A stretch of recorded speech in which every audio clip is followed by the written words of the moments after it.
Hello, everyone. My name is Gil Penalosa, and this is the webinar series Cities for Everyone, where every other week I invite fascinating guests to talk about topics that will help cities become more equitable, more sustainable, and playful. Originally, I'm from Bogota, Colombia. For the last 25 years, I've been living in Toronto, Canada, where about 18 years ago, I created the nonprofit 880 Cities, and more recently, Cities for Everyone. Today, we have a most important topic. When we look at cities from the air, between 20 and 35% of the city are streets.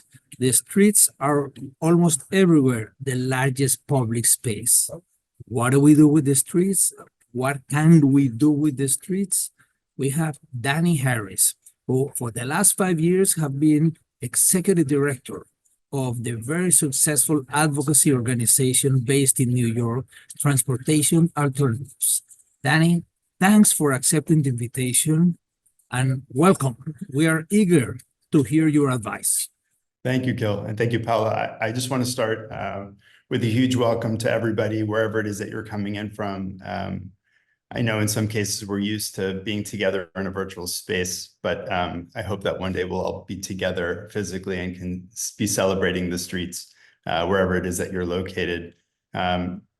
Gil was really one of the pioneers for me in terms of helping to develop my own thinking at the Knight Foundation. And so this is such an honor for me. And I want to give you, Gil, just a huge amount of kudos, not just for the work you've done for the world, but for me and my own leadership journey.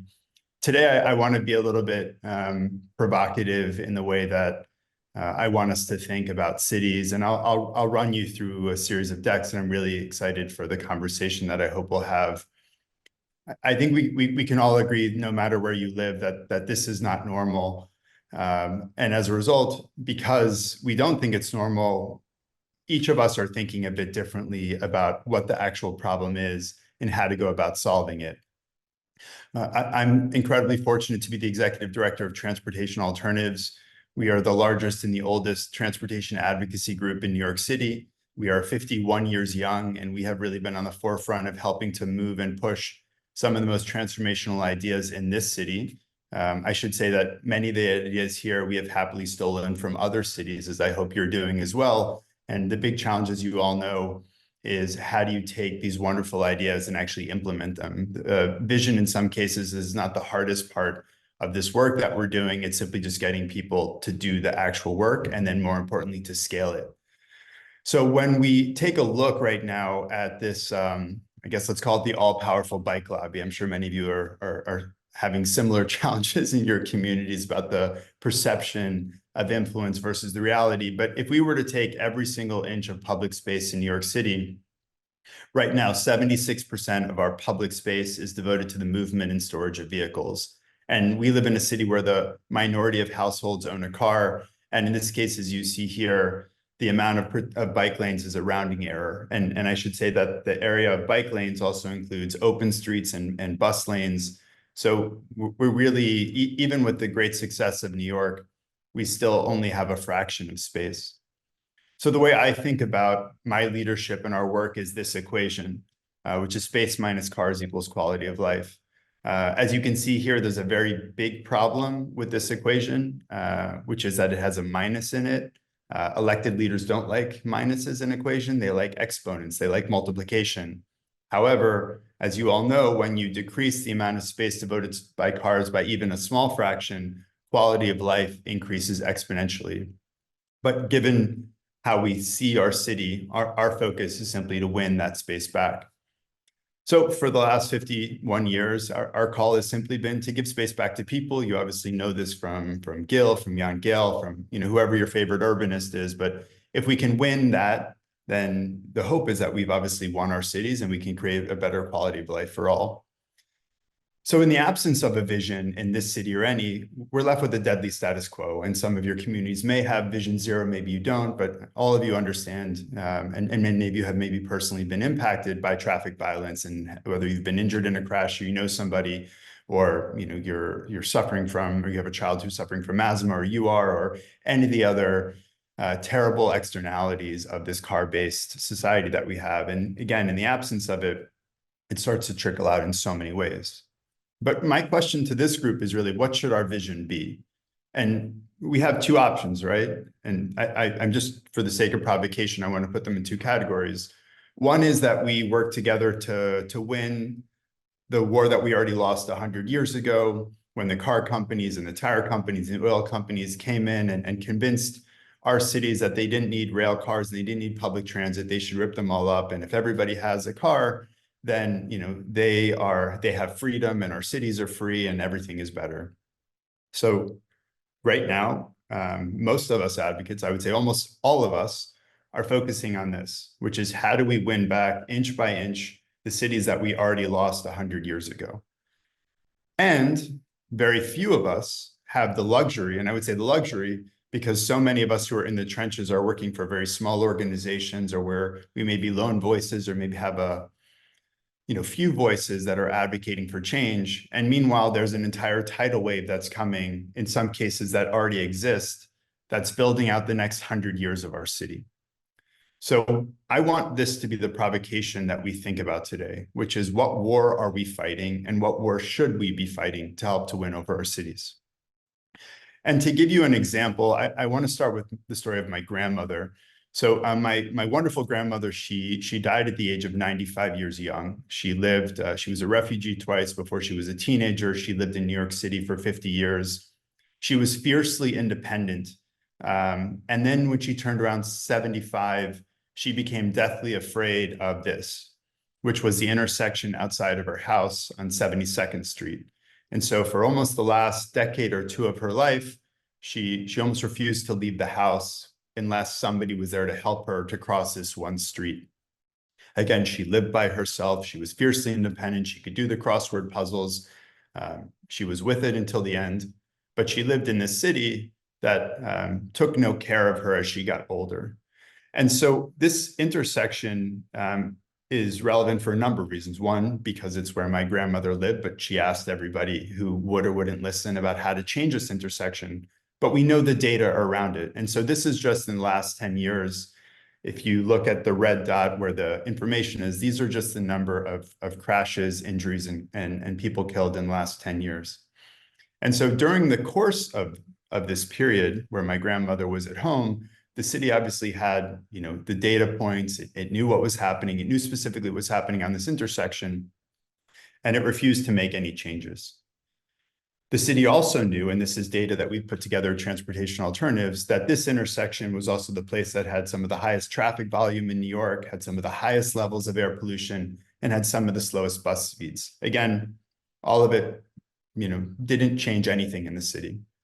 But what was happening while my grandmother was stuck at home was, a few blocks over on First Avenue, under the leadership of Junaid Sadiq-Khan, New York City pioneered this, which may not be revolutionary where you live, or it may be, but this was really the first version of a New York City complete street, where you had a protected bike lane on the left side, you had a bus lane, even if it wasn't fully dedicated, but at least with paint. You had a narrowing of the streetscape, and you started to have safer spaces for pedestrians to cross over. So while my grandmother unfortunately died now almost 5 years ago, in the course of the next 5 years, with two mayors later, almost 5 DOT commissioners later, New York City finally redid Third Avenue. This was about 20 years after my grandmother was stuck at home. And this is what they did, which was basically the same exact treatment. They made the bike lane only a little bit wider, but otherwise everything else is planned to be exactly the same. This is now almost 20 years after the original proposal of the idea. And so we know obviously that things change in our city, things change about how people move, and none of the changes that took place over the course of this 20-year period, over a 2-avenue stretch, nothing has really been adjusted for. In New York City, we have an unprecedented bike boom. Not only are more people riding, but there's a need for more space. And we also have new types of mobility that are moving around, including e-bikes and e-cargo bikes. We've had incredible success in building out protected busways in New York, knowing that if you create dedicated space for buses only that no cars are allowed into, that it not only speeds up buses, but it makes the conditions better for everybody else. Some of you may already have BRT. We know obviously about treatments from NACTO and others about how to make streets safer for pedestrians, especially for our most vulnerable. We know the impact of daylighting when you remove the parked car from right up against the intersection. We know about reducing speed limits. We know about speed safety cameras. We know about putting in things like speed limiters on vehicles. And so even with all of that, the city still went back to a model that it knew worked relatively well, not completely effectively, but it didn't adjust for any of these changes over the course of this almost 2 decades. And so if we continue down this path of just saying there's a standard guide and here's how we need to do things, and again, we're fighting either as advocates or the cities to win over this war of the past that we've already lost while new types of technologies and mobilities are, what if it's still not enough? You know, the question that I like to think about a lot with staff is, what if we do everything right on our streets? We redesign them correctly. We get the right speed limits. We bring in automated speed cameras, but all of these other things that are on the outside are happening outside of our control. Will it actually have any impact? And so let's just talk about a few of the things that are taking place outside of our streets that really need to be at the center of our thinking and our advocacy. So I'm sure, as all of you know, cars are just getting bigger. Most of the major auto manufacturers, especially in America and Canada, are no longer producing sedans. Right now, this is a Toyota Tacoma that's actually 50% heavier than this Honda Civic. We know that these vehicles are also built at a higher level to not only kill people, but you can't see children in front. Now let's add about a 40% of increase in weight as they become EVs. The GMC Hummer is almost 10,000 pounds. This vehicle is too heavy to cross most of our bridges. It's illegal to cross most of our bridges. But this is the first rollout of this new wave of EVs, right? They're supposed to save our future, save the climate, but they're really just sort of machoing up vehicles that were sold forever on toxic masculinity to be bigger and stronger and faster. And so now these vehicles are just going to become even more so. And when we have these vehicles, what is the future of our curb going to look like? Because right now we're obviously starting to build out charging infrastructure. So if we start to lose the curb to this charging infrastructure, we're again losing our curb for the next 100 years, right? Because this is the type of tool that not only will there be hard infrastructure built around it, but there'll be revenue generating to our city. So where these locations are, how often they're located across the city, and what they're going to mean is going to really sort of cement vehicles at the curb for an extended period of time. Obviously, self-driving cars are in some point of reality. How close we are still remains to be seen, although they're starting to do testing in New York City, which we have obviously incredible concerns about. But not only where are these vehicles going to go, how they're going to operate, but there's a huge question about the ethics of these vehicles. I mean, right now, and for the last years, people have been making a decision about whether an AV will drive off of a cliff and kill everybody inside of the vehicle, or turn right and run into somebody with a baby stroller and potentially kill the parent and the child. All of these decisions are being decided by people who are not us. And so these are the decisions that are going to play out across our cities and are going to have very real implications, not only on our cities, but about interactions. And maybe it'll be the actuaries who are making these decisions, or maybe it'll be a team of ethicists. But the point is that these decisions are being made without us that will have very deep implications on our cities, and not to mention the data and its usage and what else the data can be used for, and what predictive algorithms can help to determine about a city or who uses it, who's welcome, who isn't. If we move to a slightly different category, which is especially in a place like New York, which is very dense and has a lot of deliveries, we're starting to see these corner shops. I should call them shops, but these are basically blacked out corners that are serving as interim delivery hubs. So now in our cities, the spaces that may used to have been banks, or at one point had been stores, and then they became banks and pharmacies, are now going to become these almost ghost stores that are helping to serve delivery companies to move items back and forth. So now sort of blocking out huge swaths of our downtown corridors to help to support this growing need for delivery. In New York City, there are roughly They're estimated about 1.6 million deliveries that occur a day, and those numbers are only going to increase. So not only these spaces, but how are these things going to start moving around in the future? Not only in terms of thinking about drones, but what it's going to mean for our rooftops, for our sight lines, for our air. I mean, there's so many other huge questions that play out that, we need to be thinking about as well. And so I bring all of that to us because I think it's important that we go back to so many models that we're wrestling with. And I say this again, recognizing that most of us don't have the luxury to think and fight so far into the future.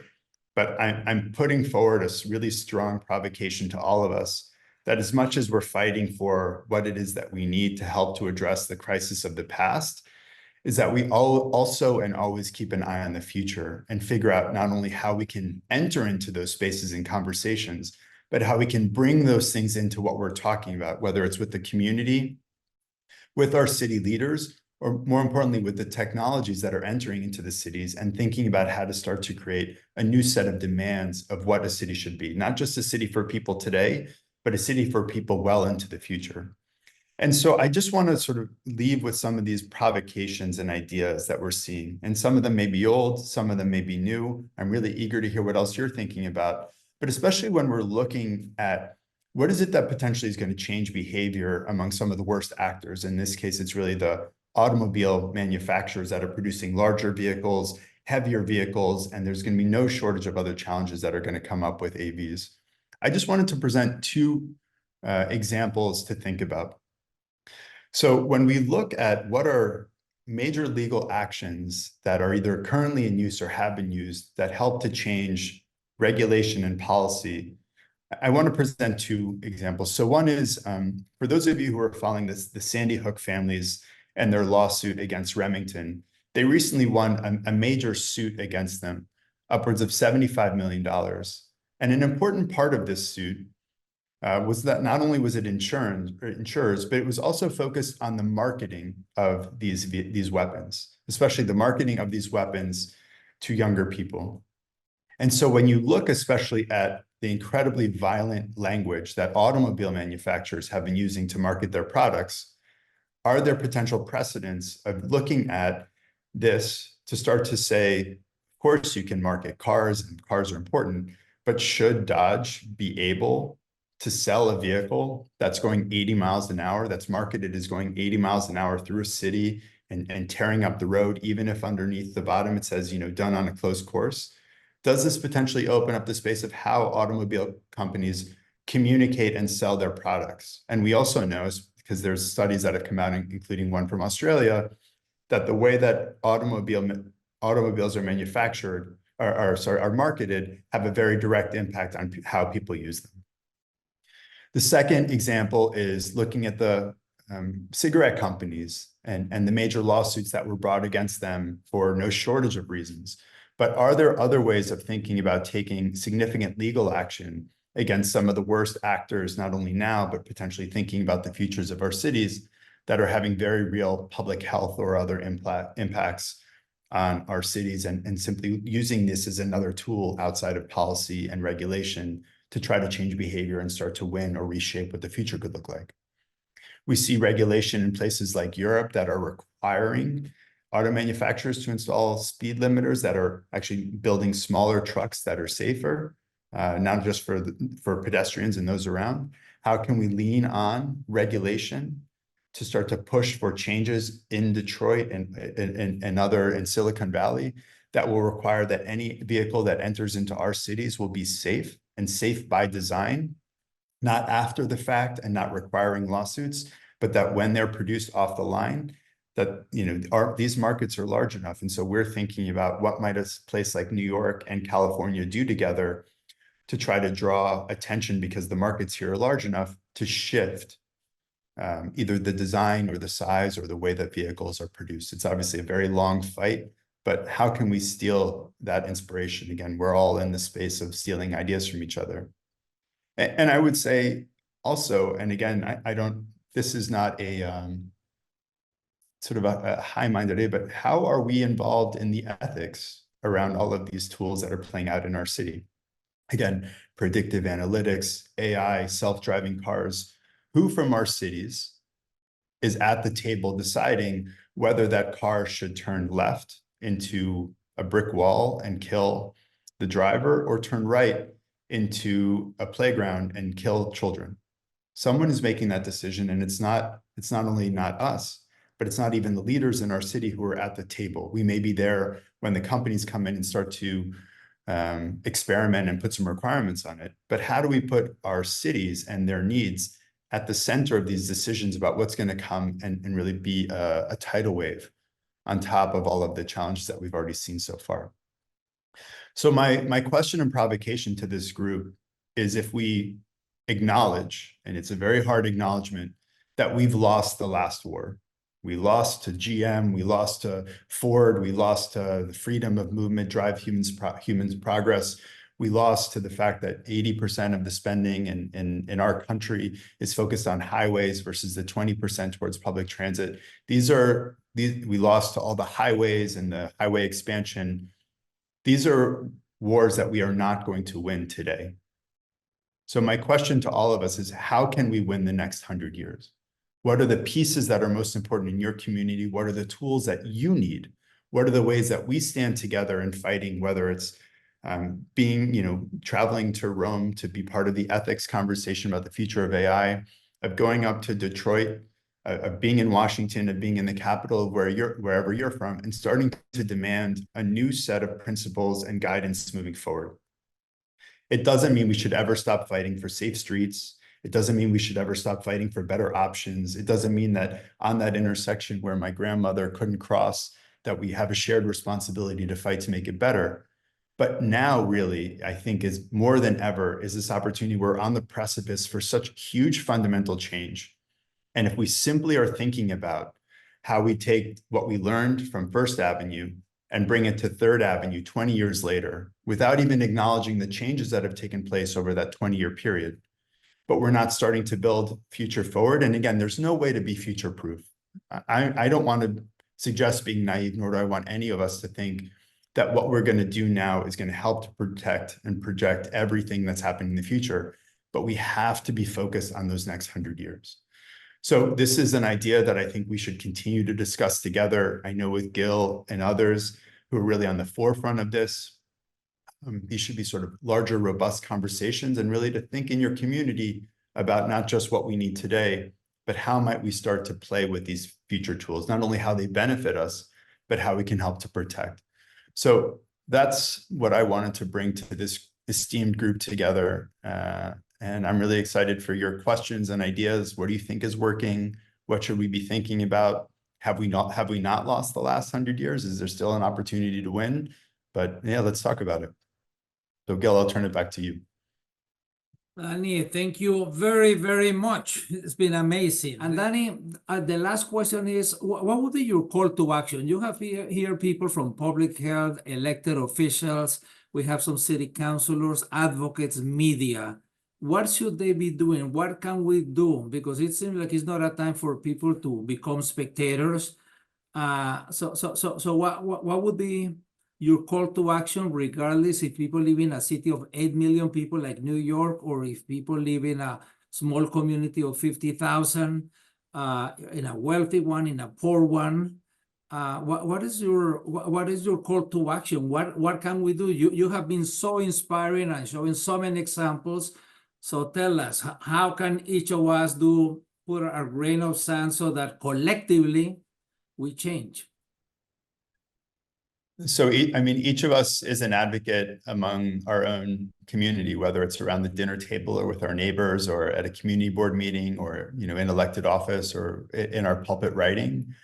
Each of us has an opportunity to help others reimagine what's possible. It is not fair to go into a community where most people have not seen or experienced anything else and to say, we want to do something revolutionary. What would you put here? We have to help guide people towards this promised land. And that's not only just renderings, but also maybe it's, as we've done, Gil, going to see other places, or in the case of New York, taking people to other neighborhoods. There's a huge opportunity of not just helping people to see what's possible, but helping them to connect to what it is that they will feel when they're in that place. what it means when my kids can ride a bike without fear, when my parents can age in place. These are all ideas that each of us have an opportunity to help move people towards. So in some cases, I think of all of our jobs as being advocate, preacher, therapist, marketer, etc. And so for each of us, we may fall into one place or the other, but we have to help to guide people what's possible. And I would just close with this, which is my kids love to draw pictures of cities, right? I mean, I guess it's family business, or they like to build Legos. But even though they know that I don't, I live in alternative transportation world, their instinct as 5-year-olds is to draw a street that has cars on it. As long as our kids are still thinking and programmed from the earliest ages of what a city should be, that will help to align the trajectory for the rest of a generation. So it's our job to help to reimagine, reshape. And I can't stress this enough, is that these things don't happen. They're not like manna from heaven. They don't fall. The city doesn't determine something. You have to fight. You have to have the stamina to fight, and you have to build big coalitions that are willing to stick with it for a long time. It took 50 years to get cars out of Central Park. That's not a year campaign. That's a generation campaign. So you have to go in with an understanding that some of these things will take longer than you. So who are you passing the baton? Who are you taking the baton from, and who will you be giving it to? And Danny, 2 weeks ago, the guest was my brother, Enrique, and he asked the participants, he said, that a good city is where a child on a tricycle or any person on a wheelchair could get from anywhere to anywhere. And he said, would that child on a tricycle or the person on the wheelchair get anywhere in your neighborhood? It should be a very low-hanging fruit for any city. I mean, we're in 2024. We're developing all of this. I mean, we're the wealthiest cities that have ever existed. And nevertheless, a child on a tricycle cannot get to places. Danny, from the bottom of my heart, honestly, I thank you for your not only for this webinar, but for your last 5 years leading transportation alternatives. You have been amazing, and you have inspired not only the people of New York, but we have been seeing your advocacy and your campaigns around the world, and they have been an inspiration. I think that 20 by 20, 25 by 25, and many others have helped other advocacy groups. And we wish you the very, very best in whatever activities you do, and we are grateful. Thank you very much, Gil. And thank you to everybody for joining. It's really been my pleasure. Danny, thank you. What a wonderful presentation. You show so many examples, doable actions, as well as frustrations. When you know clearly, all of the data shows what needs to be done, but sometimes elected officials do not have the vision or the guts to do what is right, and they end up doing what is easy. But I totally agree with you. We should never, ever, ever negotiate safety. Safety has to be top priority in streets, anywhere and everywhere. Danny, as you are ending your time in transportation alternatives, I also want to thank you from the bottom of my heart. You have done so many amazing things that have impacted not only New York, but around the world. We've been watching what you're doing. We've been learning from what you are doing. Projects such as the 25 by 25 to envision what the streets could be like. So I thank you. We're grateful and wishing you all the best in your future activities. Thank you.